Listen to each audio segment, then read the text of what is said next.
आर्या श्रीमती दुलारी Singh college के YouTube channel पर आप सभी लोगों का बहुत बहुत स्वागत है। डिलेयर्ड वीटीसी 4th सेमेस्टर के यह गणित विषय का लेक्चर, आज हम लोग इस लेक्चर में एक नए पाठ का शुरुआत करेंगे। 9वां पाठ रहेगा हमारा, जिसका नाम दो चररैखिक समीकरण है। इसके पहले हम लोग 8 पाठ तक अपने गणित विषय को क्लियर कर लिए हैं। हमने इसके पहले 8वां पाठ आपको पढ़ाया, उसमें हमने 3 वीडियो बनाया हुआ था। ज़रूर आप सभी लोग उसे देखे होंगे और अपना नोट्स तैयार किए होंगे। हम आज लोग इस नए पाठ में दो चररैखिक समीकरण के बारे में सीखेंगे, जानेंगे सबसे पहले कि दो चररैखिक समीकरण क्या होता है, इसका अर्थ क्या होता है, दो चररैखिक समीकरण को हल कैसे करते हैं, युगपत समीकरण क्या होता है, युगपत समीकरण के प्रकार कितने होते हैं। इन सारी बातों को आज हम लोग इसी वीडियो में सीखेंगे। हम इसमें 2-3 पार्ट आपको बना देंगे, जैसा होगा आपको बताते रहेंगे। ये 9वें पाठ का पहला पार्ट आपके सामने। तो चलिए शुरू करते हैं हम लोग। दो अज्ञात चररैखिक समीकरण, जैसा कि हमने इसके पहले आपको पढ़ाया था रैखिक समीकरण।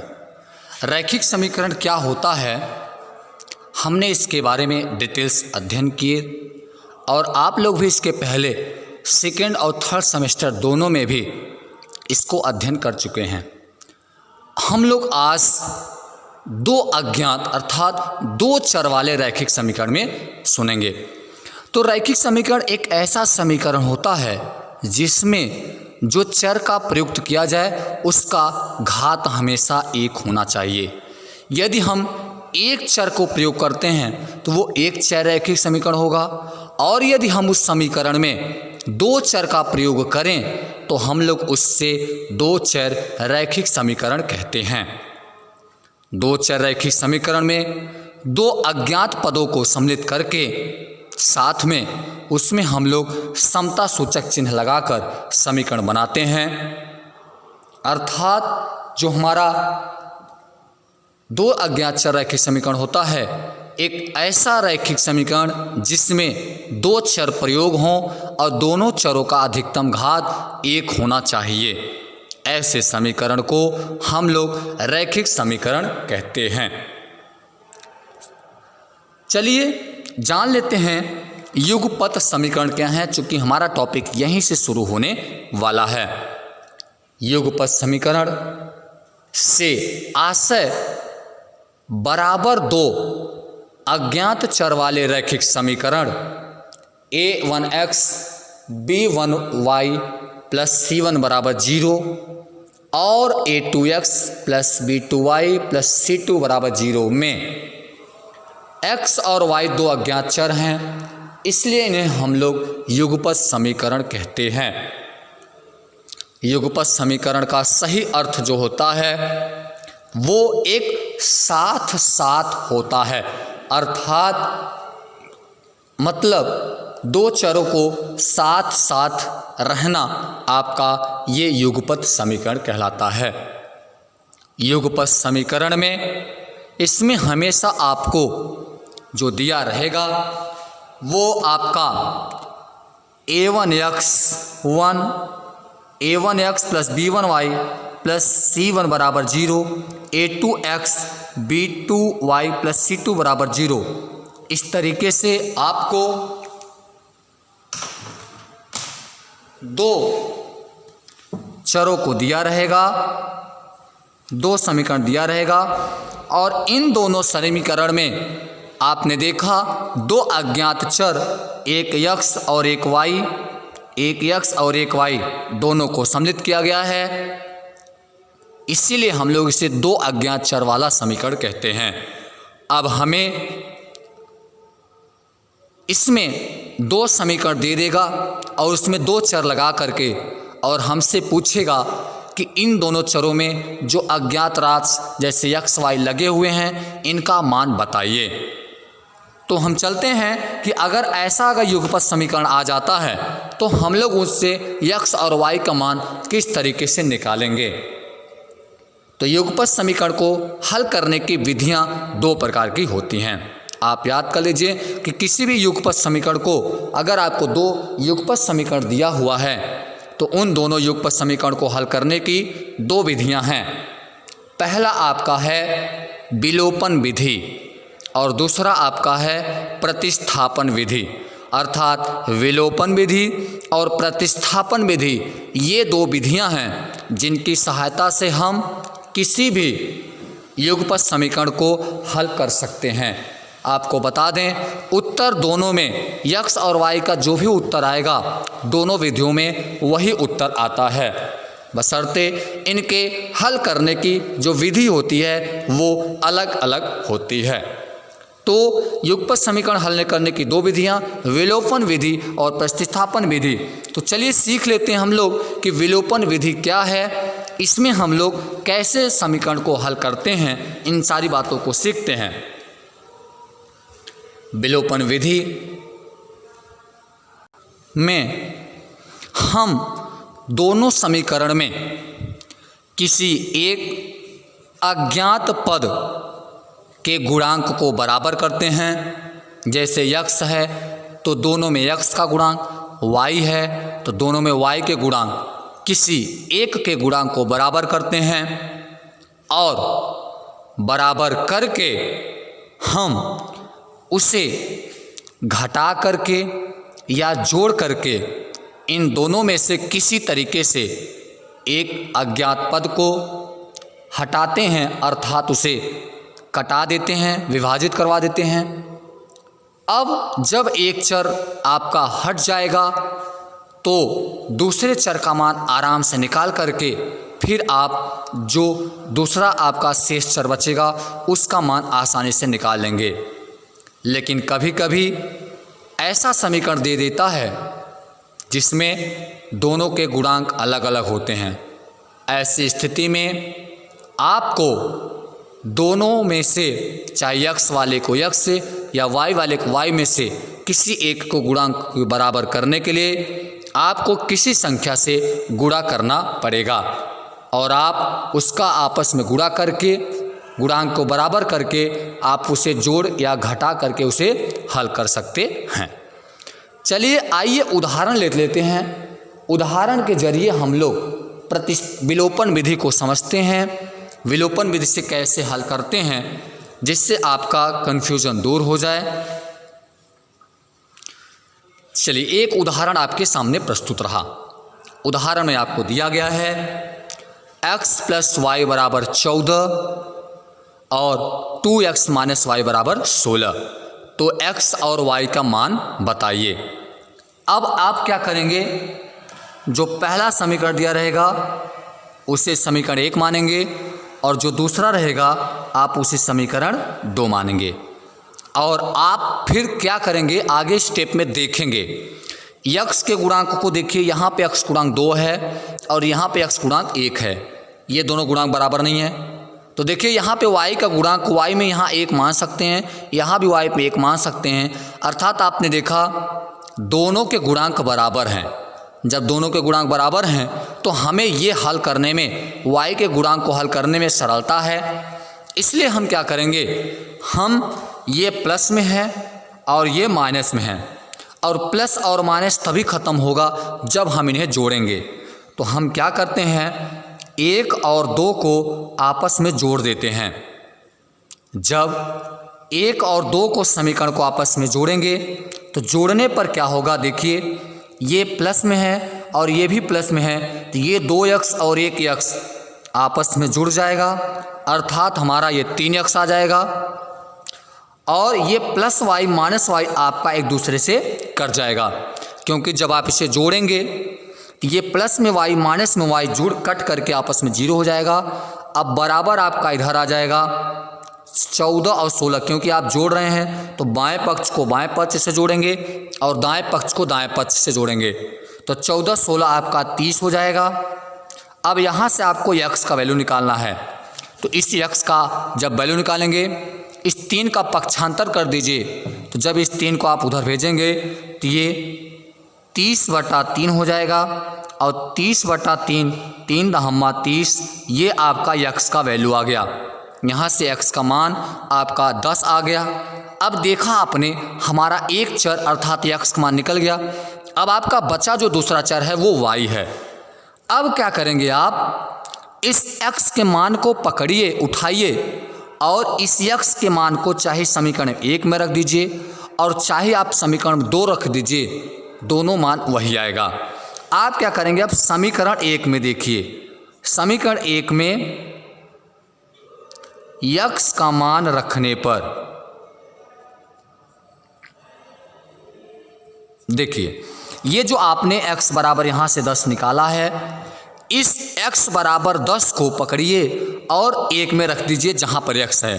तो यहाँ आप देखिए, यहाँ पे x है, ये x है, तो यहाँ पे आप रख दीजिए, x बराबर 10 निकला है, आपने वहाँ पे 10 रखा, और ये आगे आपका प्लस है y, तो प्लस आपने रखा y, और बराबर में आपको दिया है 14, अब आपने लिखा 14। अब यहाँ से क्या करेंगे, आप प्लस y है, और इस 10 वाले को पकड़ के आप 10 को दाएं पक्ष में भेज दीजिए। जब आप दाएं पक्ष में से भेजेंगे, ये प्लस 10 है, उधर जाएगा आपका -10 हो जाएगा। तो 14 में से 10 घटाएंगे आप, आपका आ जाएगा आंसर 4। तो आपने देखा x और y दोनों चर का मान आसानी से आपके सामने आ गया। क्लियर हुआ। अब इसी तरीके से हम लोग विलोपन विधि से कोई भी दो चर रैखिक समीकरण हो, बहुत ही आसानी तरीके से कम समय में हम लोग x और y के मान को निकाल सकते हैं। हम आइए एक दो और उदाहरण ले लेते हैं। एक और उदाहरण ले लेने से आपका कन्फ्यूजन अच्छे से दूर हो जाएगा। आपके सामने एक उदाहरण और है, इसमें कहा है 2x + y = 6 है, 3x + y = 8 है। तो x और y का हमें मान बताना है। फिर आप क्या करेंगे, जो आपको पहले समीकरण दिया है उसे 1 मान लीजिए, जो दूसरा समीकरण दिया है आप इसे 2 मान लीजिए।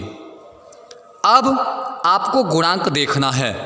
यहाँ देखिए 3 है x का गुणांक, इसमें x का गुणांक 2 है, ये बराबर नहीं है। y के गुणांक को मिलाइए, y का गुणांक यहाँ कुछ नहीं तो 1 मान सकते हैं, यहाँ भी कुछ नहीं तो 1 मान सकते हैं। आपने देखा y का गुणांक बराबर है, बस आपको यही देखना है। और यदि गुणांक बराबर नहीं है तो गुणांक बराबर करने के लिए आप किसी भी संख्या से गुणा या भाग कर सकते हैं। देखिए यहाँ तो बराबर हैं, तो हमें किसी संख्या से गुणा भाग नहीं करना है। अब हमें इस y के गुणांक बराबर हैं, अब इन्हें किसी तरीके से हमें हटाना है। अब देखना है ये जोड़ने से हटेंगे या घटाने से। तो देखिए y दोनों प्लस में हैं, और जब दोनों प्लस में हैं तो प्लस करने के हमेशा घटाने के उनको हटाने के लिए हम घटा देते हैं। चूँकि y में y घटा देंगे तो 0 आ जाएगा। तो इसलिए हम क्या करते हैं, समीकरण 2 में से समीकरण 1 को हम घटा देते हैं। ये जो समीकरण 2 है इसको समीकरण 1 में से घटा देते हैं। देखो इसमें ये आपका 3x है, तो 3x में जब आप 2x को निकाल देंगे तो आपका x बचेगा, और इस y में से जब आप इस y को निकालेंगे तो आपका 0 हो जाएगा। तो आपका y खत्म हो गया। अब आप यहाँ पे क्या करेंगे, इस 8 में से इस 6 को घटाएंगे। जब 8 में से 6 को घटाएंगे तो जो आपका आंसर आएगा वो हो जाएगा 2। तो यहाँ से आपका जो पहला चर x था उसका मान आ गया। अब अगले स्टेप में आप क्या करेंगे, इस x के मान को उठाइए और उठा करके चाहे समीकरण 1 में और चाहे समीकरण 2 में किसी में आप रख सकते हैं, ये आपके ऊपर निर्भर करता है। चलिए यहाँ पे हम समीकरण 2 में रख देते हैं। समीकरण 2 में x का मान रखेंगे।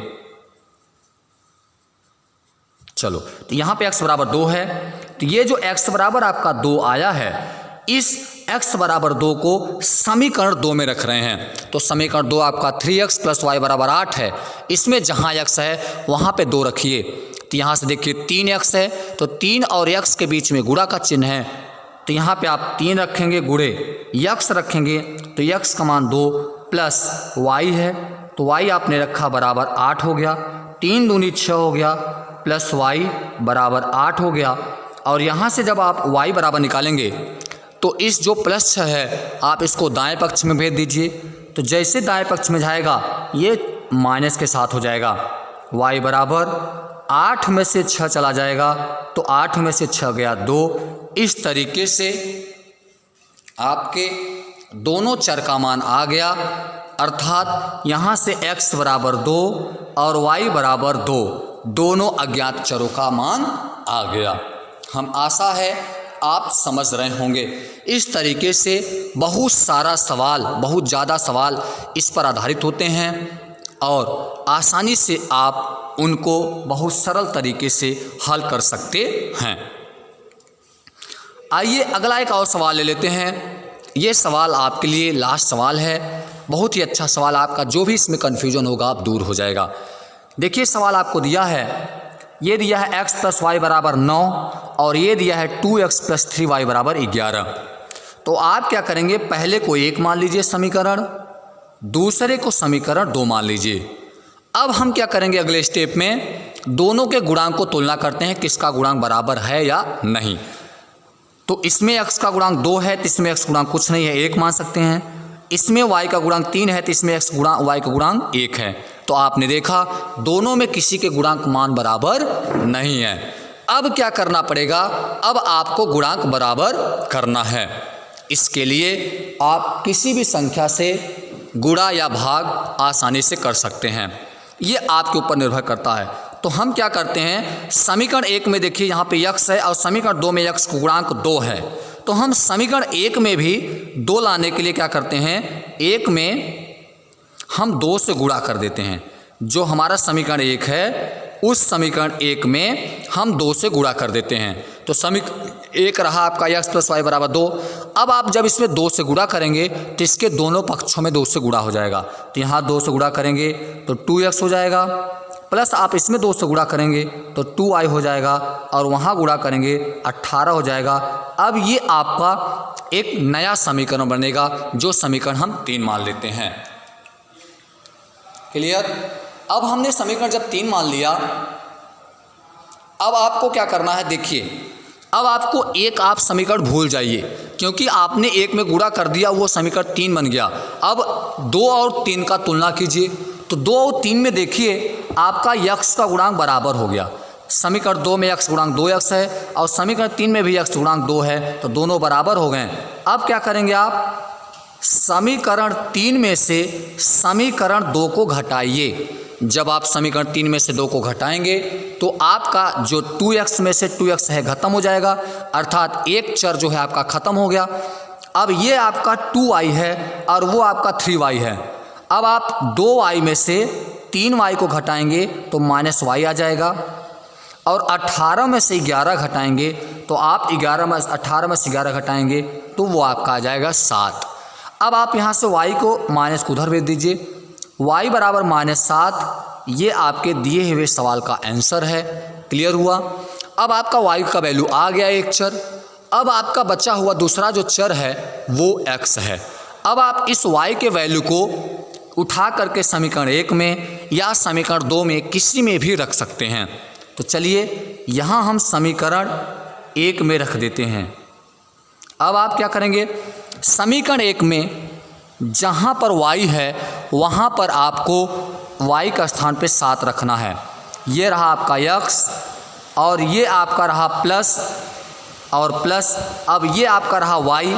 तो जब y है तो वहाँ पर हमें -7 रखना है, बराबर 9 x।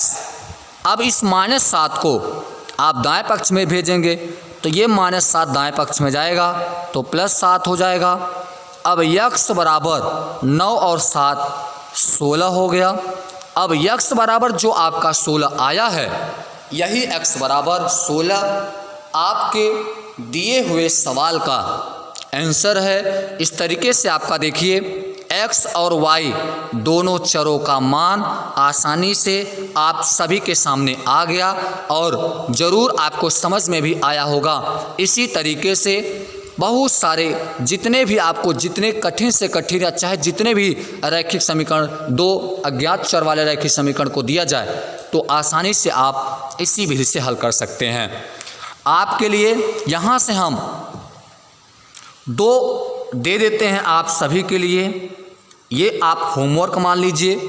दो सवाल आपका रहेगा जिसमें आपको लिखा गया 2x प्लस वाई बराबर 8 और 5x प्लस 2y बराबर 4, और दूसरा समीकरण आपका रहा 3x माइनस वाई बराबर 8 और 2x प्लस वाई बराबर 7। ये दो सवाल हैं आपके लिए। ये एक समीकरण एक, ये समीकरण दो अज्ञात चर वाले रैखिक समीकरण हैं। आप सभी से निवेदन है या आप कह सकते हैं आप सभी के आंसर का हमें इंतज़ार रहेगा। आप सभी लोग इन सवालों को हल करके कमेंट बॉक्स में अपने आंसर को भेजिए, हम आपका आंसर ज़रूर देखेंगे और इसे आप लोग ज़रूर समझ गए होंगे। ये आपके लिए प्रैक्टिस के लिए हम आपको दे देते हैं, इसलिए आप इसे ज़्यादा से ज़्यादा प्रैक्टिस करें और प्रैक्टिस करके सवाल को हल करें। तो चलिए हम इस वीडियो को यहीं पर समाप्त करते हैं। अगली वीडियो में हम इसके प्रतिस्थापन विधि के बारे में बात करेंगे और उस पर आधारित बहुत सारे प्रश्नों को हल करेंगे और अभ्यास करेंगे। तब तक आप सभी लोग अपनी पढ़ाई को जारी रखिए, ज़्यादा से ज़्यादा अभ्यास करते रहिए और अपनी पढ़ाई करते रहिए। आप सभी को बहुत बहुत धन्यवाद।